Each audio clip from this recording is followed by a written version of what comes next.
ओम अज्ञानतिमिरन्धस्य ज्ञानञ्जनशलाकया चक्षुरुन्मिलितं येन तस्मै श्रीगुरवे नमः। ओम नमो भगवते वासुदेवाय।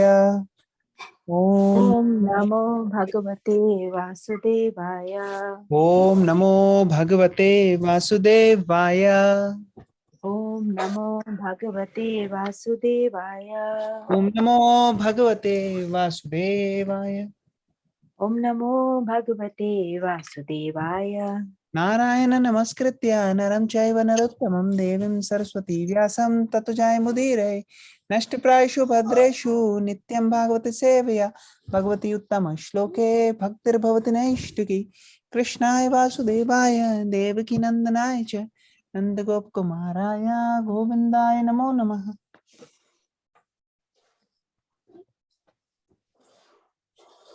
Hare Krishna. So we'll read this. अथो दीचिं दिशं यातु अथो अथो अतो दीक्षिं दिशं यातु स्वैरज्ञात गतिर्भवान् स्वैरग्नात् गतिर्भवान्। इतोर्वाक् प्रायसः काला इतोर्वाक् इतोर्वाक्प्रायसः प्रयासकाल। कालो पुंसां गुणविकर्षण। पुंसां गुणविकर्षण। गुणविकर्षण. Any volunteers would like to read the translation in purport? प्रभुजी पढ़ दो। Yes, Mataji, please. Please therefore leave for the north immediately, without letting your relatives know, for soon that time will approach which will diminish the good qualities of men. Sorry. Puppet. One can compensate for a life of frustration by becoming a dhira or leaving home for good without communicating with relatives. And Vidura advised his eldest brother to adopt this way without delay because very quickly the age of Kali was approaching. A conditioned soul is already degraded by the material association, and still in Kali Yuga, the good qualities of a man will deteriorate to the lowest standard. He was advised to leave home before Kali Yuga approached because the atmosphere which was created by Vidura, I'll read this again. He was advised to leave home before Kali Yuga approached because the atmosphere which was created by Vidura, his valuable instructions on the facts of life would fade away due to the influence of the age which was fast approaching. To become Narottama, or a first class human being, depending completely on the Supreme Lord Shri Krishna, is not possible for any ordinary man. It is stated in Bhagavad Gita 7.28 that a person who is completely relieved of all taints of sinful acts can alone depend on the Supreme Lord Shri Krishna, the personality of God. Dhritarashtra was advised by Vidura at least to become a dhira in the beginning, if it were impossible for him to become a sannyasi or a narottam. Persistently endeavoring on the line of self-realization helps a person to rise to the condition of narottam from the stage of dhira. Okay. The dhira stage is attained after prolonged practice of yoga system. But by the grace of Vidura, one can attain the stage immediately simply by willing to adopt the means of a dhira stage, which is preparatory stage for sannyasa. The sannyasa stage is the preparatory stage of paramhamsa, or the first grade of devotee.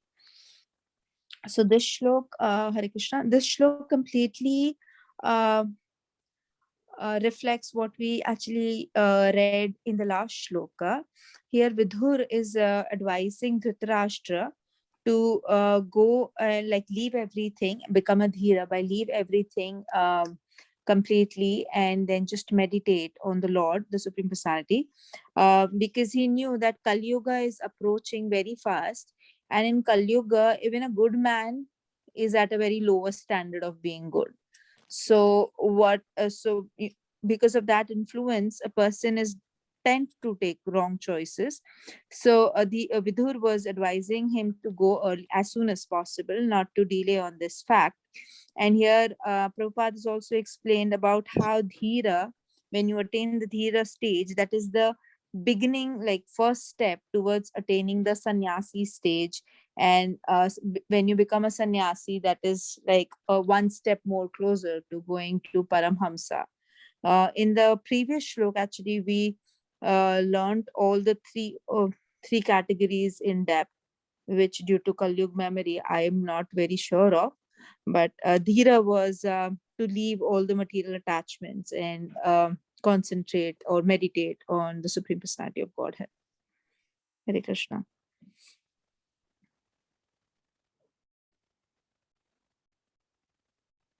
Hare Krishna. Thank you, Mataji. Thank you very much for reading. Anybody else would like to share anything on this?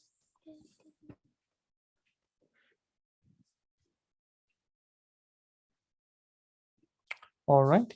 So we will go to the next one. Anyone wants to read the Sanskrit? I can read. Yes. एवं राजा विदुरेणानुजेन Evam Raja Vidure प्रज्ञा चक्षुर्बोधिता आजमीडः Pragna Chakshur Bodhita Ajamedha चित्वा स्वेषु पाषान्द्रदीम्नो Chitva Sveshu Sneha Pashandradimino निश्चक्राम भ्रातिर्सन्दर्शिताध्वा Nishchakrama Bhratar Sandashit Tadva. Translation. Thus, Maharaj Dhritarashtra, the scion of the family of Ajamedha, firmly convinced by introspective knowledge, prajna, broke at once the strong network of family of familial affection by his resolute determination. Thus, he immediately left home to set out on the path of liberation as directed by his younger brother Vidura. Lord Sri Chaitanya Mahaprabhu, the great preacher of the principles of Srimad Bhagavatam, has stressed the importance of association with sadhus, pure devotees of the Lord. He said that even by a moment's association with a pure devotee, one can achieve all perfection. We are not ashamed to admit that this fact was experienced in our practical life. We were not favored by His Divine Grace, Srimad Bhakti Siddhant Saraswati Goswami Maharaj, by our first meeting for a few minutes only. It would have been impossible for us to accept this mighty task of describing Srimad Bhagavatam in English. I read it wrong. Were we not favored by His Divine Grace, Srimad Bhakti Siddhant Saraswati Goswami Maharaj, by our first meeting for a few minutes only, it would have been impossible for us to accept this mighty task of describing Srimad Bhagavatam in English. Without seeing him at that opportune moment, we could have become a very great business magnate, but never would have been able to walk the path of liberation and be engaged in the factual service of the Lord under instructions of His Divine Grace. And here is another practical example by the action of Vidura's association with Dhritarashtra. Maharaj Dhritarashtra was tightly bound in a network of material affinities related to politics, economy, and family attachment, and he did everything in his power to achieve so-called success in his planned projects.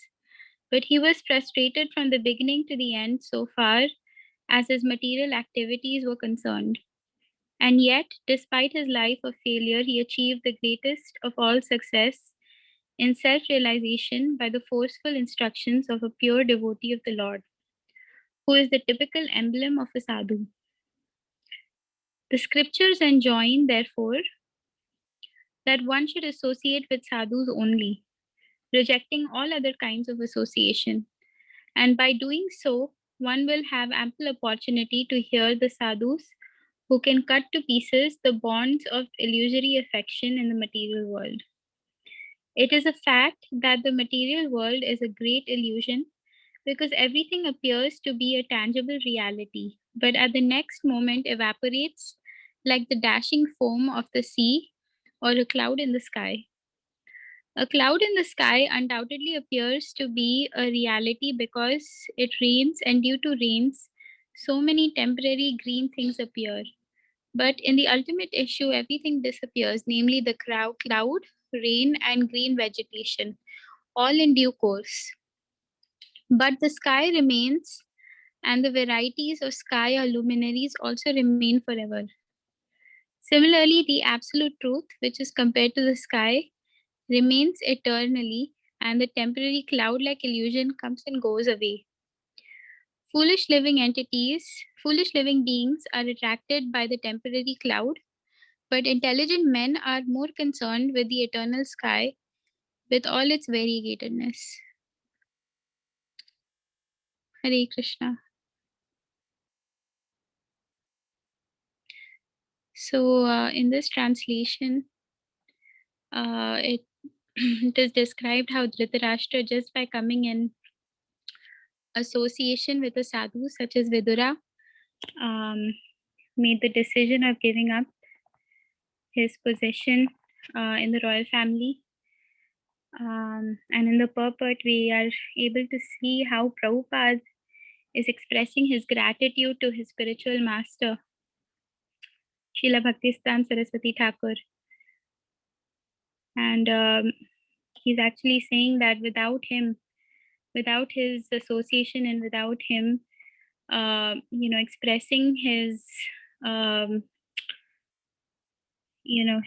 his orders for Srila Prabhupada, for Abhay, he would not have actually been able to even, write Srimad Bhagavatam in the English language and distribute it throughout the world, in the Western world.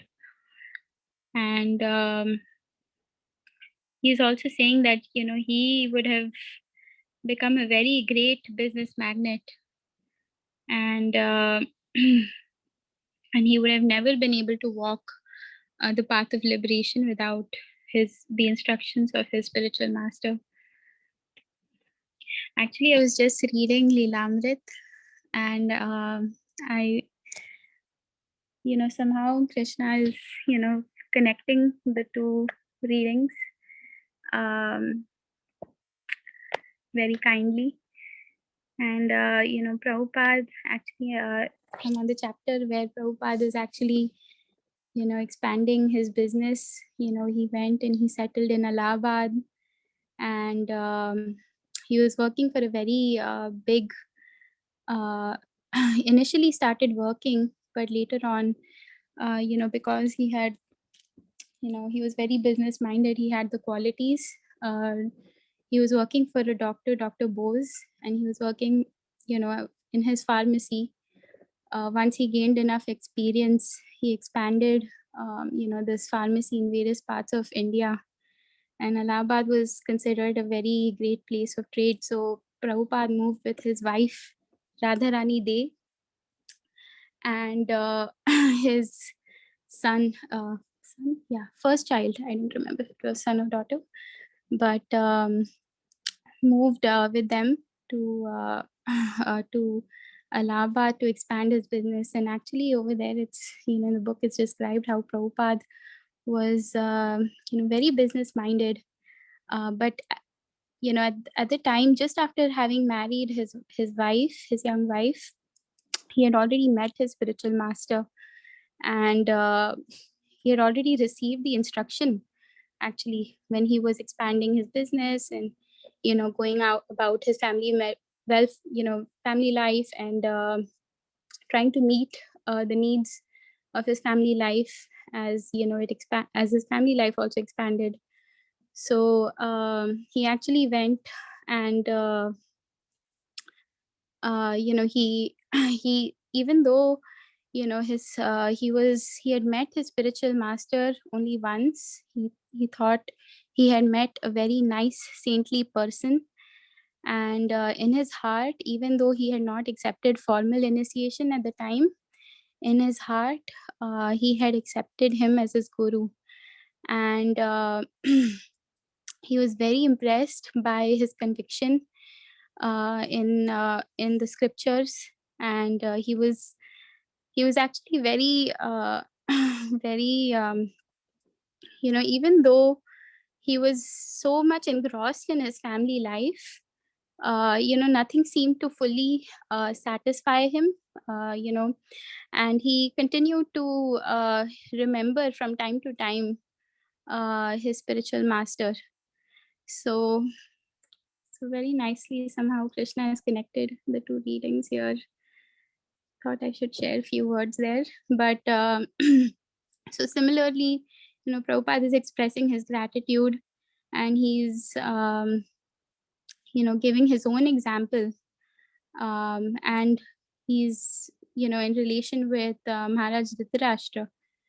So and he's saying here is another practical example by the action of Vidura's association. So just like he got the association of his spiritual master Bhaktisiddhanta Saraswati Thakur, similarly Vidura, by Vidura's association, his older brother Dhritarashtra was able to leave leave his family life, was able to finally give up his family life and focus on self-realization. So, and then towards the end of the purport, and basically, this purport is talking about association with pure devotees of the Lord. Very first line of this purport is shloka from CC. Sadhu Sangha Sarva Shastra Hoy Lava Matra Sadhu Sangha. I don't remember the last line, but yeah, so there's a nice verse there, and basically the rest of this purport is talking about how we should get whatever chance we can get to associate with sadhus, and rejecting all kinds of other associations, and that's what the scriptures are also saying. And there's a nice analogy towards the end of the purport about the cloud, rain, and the green vegetation, which is actually all temporary, but the sky and luminaries in the sky are eternal. And basically Prabhupada is giving that analogy by saying that how we should seek, just like intelligent men are doing it, we should also be seeking for the eternal sky with all its variegatedness, just like the absolute truth or supreme personality of Godhead Krishna. He's eternal and he has a lot of variety in the spiritual world. So that's what we should become attracted and attached to, and not to the temporary cloud and rain and the vegetation of this material world. That's all I had to share. Anyone else would like to share any realizations?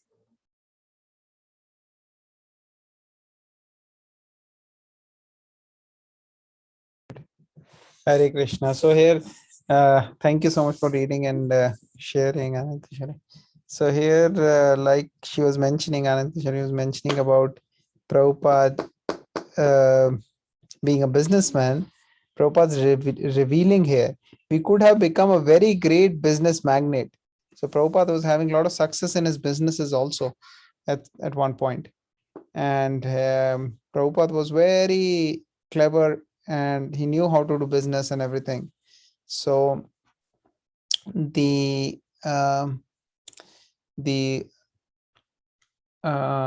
prediction was made at a very early age that he'll become very successful, go on, he'll cross the oceans and go to a different land where he will uh, uh, become a saint. Or the other thing was that he'll become a highly rich businessman, something like that. So anybody else would like to share anything? Otherwise, we'll go to the next shloka.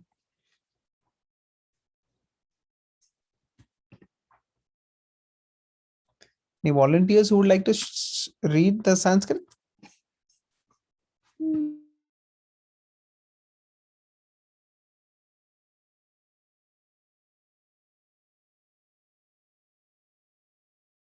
Hare Krishna Prabhuji, I can read. Yes, Maji, go ahead. Patim prayantam subalasya putri. Patim prayantam Subalasya putri Pativrata chanujagam sadhave. pati Pativrata chanugam Himalayam न्यस्त danda praharsham. Himalayasyadandapraharsham Manasvinami vasat samprahara. Manasvinamiva sasamprahara. Hare Krishna. Translation and purport by His Divine Grace, A.C. Bhaktivedanta Swami Prabhupada, Srila Prabhupada ki jai. The gentle and chaste Gandhari, who was the daughter of King Subal of Kandhar or Gandhar, followed her husband, seeing that he was going to the Himalaya mountains, which are the delight of those. Prabhuji, can you scroll? Which are the delight of those who have accepted the staff of the renounced order, like the fighters who have accepted a good lashing from the enemy. Delight of those who have accepted the staff of the renounced order, like fighters who have accepted a good lashing from the enemy. Hare Krishna. Purport. So Balini or Gandhari, daughter of King Subal and wife of King Dhritarashtra, was ideal as a wife devoted to her husband. The Vedic civilization especially prepares chaste and devoted wives, of whom Gandhari is one amongst many mentioned in history. Lakshmi ji, Sita Devi, was also a daughter of a great king, but she followed her husband, Lord Ramchandra, into the forest. Similarly, as a woman, Gandhari could have remained at home or at her father's house, but as a chaste and gentle lady, she followed her husband without consideration.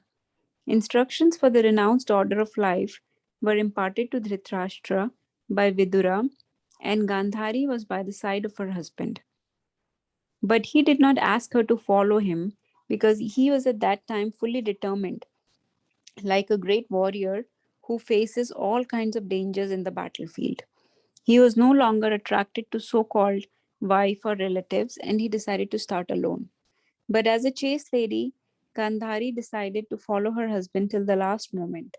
Maharaj Dhritarashtra accepted the order of Vanprastha, and at this stage, the wife is allowed to remain as a voluntary servitor, but in the sannyas stage, no wife can stay with a former husband.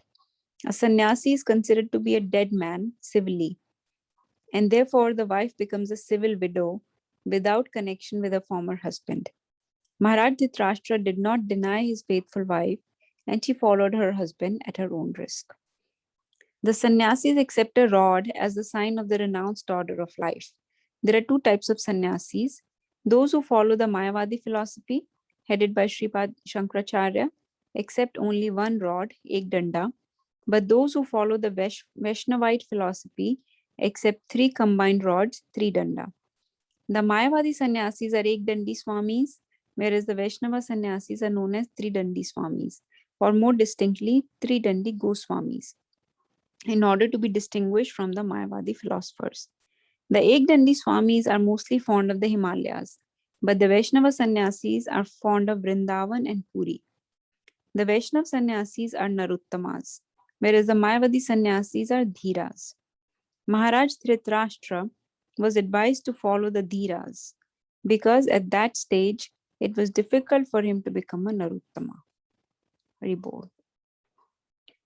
So in this, I understand the translation is saying that is talking about Gandhari. She was the daughter of King Subal. So her another name is Sobalini. She, being a chaste and devoted wife, she also followed King Dhritarashtra when he went into the forest. And this second half of the translation was comparing how sannyasis used to go to Himalayas, and Himalayas was going to Himalayas was like how soldiers face their enemies' lashings in the war. So knowing that, so this is like their battlefield basically. Himalaya is like that place where they know there will be uh, very much pain and difficult time, just like a soldier already knows that in the war there will be lashings from the enemy. It will be painful, it will be very difficult, tough time, but they still face their enemy in the battlefield. Similarly, the sannyasis also face the going to Himalayas in a similar way, with the bravery and knowing that this is their duty. And in purport, Prabhupada is describing more about Gandhari, that how she was a chaste wife, which is how it used to be in Vedic civilization, that wife was very much attached to her husband, very much devoted, just like Mother Sita went to forest with Lord Ram, even though he did not ask her to. But she went because she could not bear to be separated from him, and she considered this her duty. Similarly, Gandhari also went with King Dhritarashtra, and Dhritarashtra did not ask her to, but she was always by her husband's side. So in this venture also, when he accepted the order of Vanprasth, she went as a voluntary servitor. So Prabhupada is also saying that in Vanprasth, a wife can go as a servitor in the position of serving her husband. But in sannyas, wife cannot be accompanying her husband, because it's like sannyas means that the man has no civil position anymore, meaning any kind of societal or all those relationships are basically finished. So the wife becomes a civil widow, and there is no connection between the husband and wife anymore. But Gandhari, knowing all this, that right now they're going for Vanprasth and then he will take sannyas, she still took this risk of going with him to the forest. And then later paragraph, we've discussed this before, how there are two types of sannyasis, Ek Dandi and Tri Dandi. So Ek Dandi is Mayavadi sannyasis, and Tri Dandi is, and Mayavadi sannyasis are headed by, that philosophy is headed by Sripad Shankaracharya, who propagated that philosophy when he came, who is, as we know, none other than Lord Shiva himself.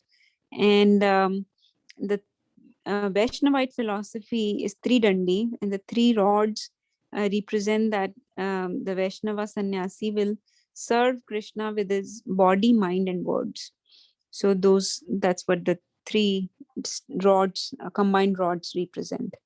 And Prabhupada is further giving more distinctions here, that they are called Ekdandi Swamis, and Vaishnava sannyasis are called Tridandi Goswamis, to distinguish from between each other. And Ekdandi Swamis usually go to Himalayas, whereas Tridandi are more attached to Vrindavan and Puri. So they engage in Vaishnava sannyasis are engaging in the transcendental loving service of the Lord, and this is since these are the dham, they spend rest of their life in dham, serving the Lord, and they are called, Vaishnava sannyasis are Naruttamas, whereas Mayavadi sannyasis are dhiras. I don't understand too much here, so maybe Prabhuji would have to explain more. But dhiras, from Bhagavad Gita knowledge, I just understand are dhir purush, or I don't know if this means something else here. Prabhuji, please clarify. That's all I have to share. Hare Krishna. Thank you, Mataji. Thank you for sharing. So, Mataji, I think you missed some sections. So previously, Prabhupada mentioned about the difference between the Dhiras and the Narottamas. So Dhiras are like, who are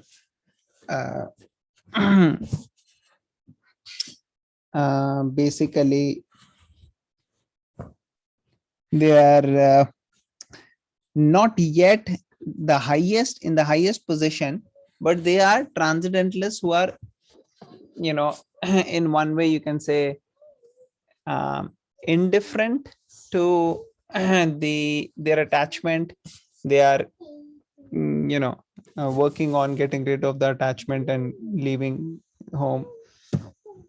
So if we remember, that was the last shloka we discussed yesterday.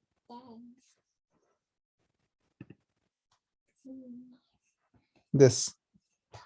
So in the purport, Prabhupada was saying, Dhira, one who is not disturbed by being away from the family association. That person is Dhira. And then second, he's saying about a sannyasi who's frustrated by sentiment. And third category is the highest, whose sincere devotee awakens the God consciousness by hearing and chanting and leaves home, depending completely on the personality of Godhead who resides in the heart. So that is the 3 levels of transcendentalists, 3 classes Prabhupada mentioned here. So from that context, he is mentioning that how Dhiras are, they are not disturbed being away from family situation, but they are not at the highest level. Does it make sense, Madhu? Yes, Prabhuji. Yes, I had missed these shlokas before. I think. Yes, Madhu. Okay. So anybody else would like to add anything? Oh, we were on the, which one? This 29th you read, right? Just now? No, I think after this, Or the you- next. Yes, I have a question. Can I ask? Yes, please. So, what is the significance of Ekadandi and Tridandi? Is there a reason why Vaishnava sannyasis carry Tridandi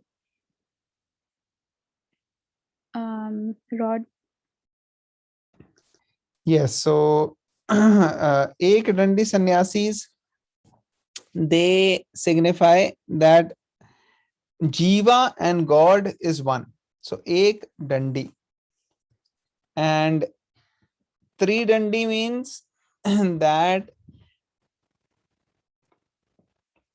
the Vaishnav sannyasi, they say we are going to worship the Supreme Lord by body, mind, and words.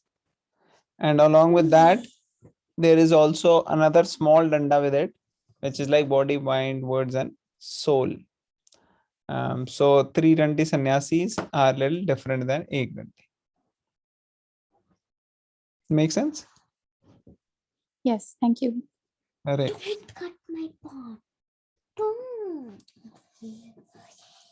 Anybody else would like to share anything further from this shloka?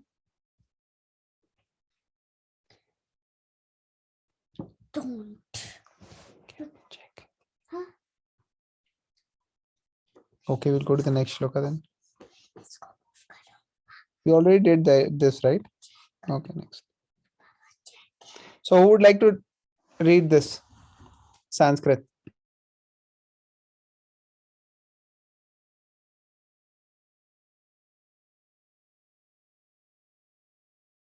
I can read. Can I read?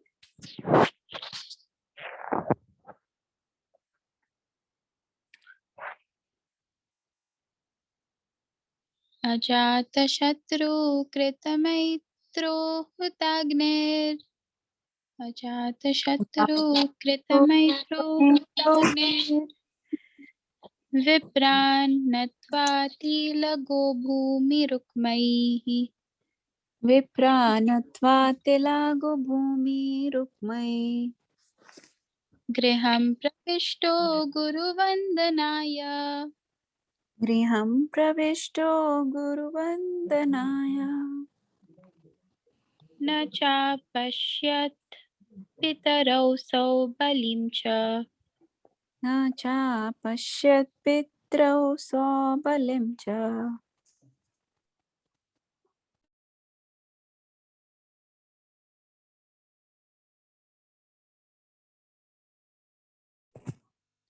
Mataji, you're on mute. Hare Krishna. Yeah, I was waiting for the scroll down.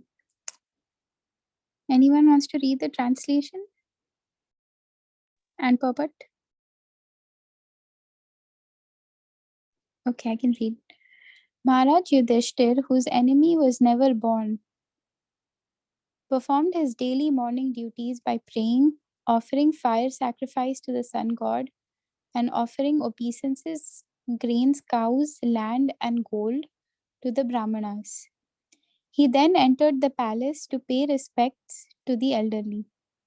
However, he could not find his uncles or aunt, the daughter of King Subala. Maharaj Yudhishthir was the most pious king because he personally practiced daily the pious duties for the householders. The householders are required to rise early in the morning, and after bathing, they should offer respects to the deities at home by prayers, by offering fuel in the sacred fire, by giving the Brahmanas in charity land, cows, grains, gold, etc., and at last offering the elderly members due respects and obeisances. One who is not prepared to practice injunctions prescribed in the Shastras cannot be a good man simply by book knowledge. Modern householders are practiced to different modes of life, namely to rise late and then take bed tea without any sort of cleanliness and without any purificatory practices as mentioned above. The household children are taken to practice what the parents practice, and therefore the whole generation glides towards hell. Nothing good can be expected from them unless they associate with sadhus like Dhritarashtra, the materialistic person, may take lessons from a sadhu like Vidura and thus be cleansed of the effects of modern life. Maharaj Yudhishthir, however, could not find in the palace his two uncles, namely Dhritarashtra and Vidura, along with Gandhari, the daughter of King Subal. He was anxious to see them and therefore asked Sanjaya, the private secretary of Dhritarashtra. Hare Krishna. So, in this purport, Prabhupada is explaining the importance of how a householder, the routine that they should be following, rising early, offering obeisances to the deities after bathing, and then offering fuel in the sacred fire and giving charity to Brahmanas, and also offering respects to the elderly members of the family, and how in these in this day and age, unfortunately, people rise late and then they have something called breakfast in bed, and without any sort of cleanliness or purificatory practices, and how children follow them, the parents, unfortunately. And so we should take guidance from sadhus in order to be able to follow what is given in the shastras. So yeah, that's what I wanted to explain. I'll have to leave, so I'll just take leave with everybody's permission. Hare Krishna. Hare Krishna. Thank you. Okay. Anybody else would like to add anything to it? Hare Krishna, Prabhuji. I just had a question. Did Kunti Maharani not go with them as well? Kunti Maharani, I think, went with them also, but I think it's not specifically mentioned here. Okay. Yes. And then what is the, can you, if you scroll up in the translation, what does this mean? Maharaj Yudhishthir, whose enemy was never born. The Ajat Shatru is the word used here. Oh, okay. Ajat Shatru Kritam Maitar Atagnir. So the word Ajat Shatru is being used for him because it signifies that, sometimes for devotees this word is used, which means that devotees have no enemy. So somebody can ask, Are Yudhishthir Maharaj had so many people he killed. Yeah, but the idea is that for him, the enemy, they were not the enemies. For them, Yudhishthir Maharaj may be enemy, but for Yudhishthir Maharaj, they were not enemies. And even here, Yudhishthir Maharaj is signified as Ajashatru because, he's not considering Dhritarashtra or others as enemies, right? He actually wanted them to stay there, and he wanted to continue to serve them. So he was not considering them as enemies. Okay, yes. Thank you, Prabhuji. Yes. Anybody else would like to share anything? Otherwise, we'll conclude. It's 9, right? Yeah.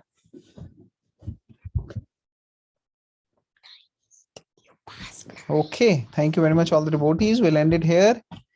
Granth Srimad Bhagavatam ki Jai. Srila Prabhupada ki Jai. Vancha kalpatarubhasya kripa sindhubhya vicha padatanam pavareva vaishnavyo namaha.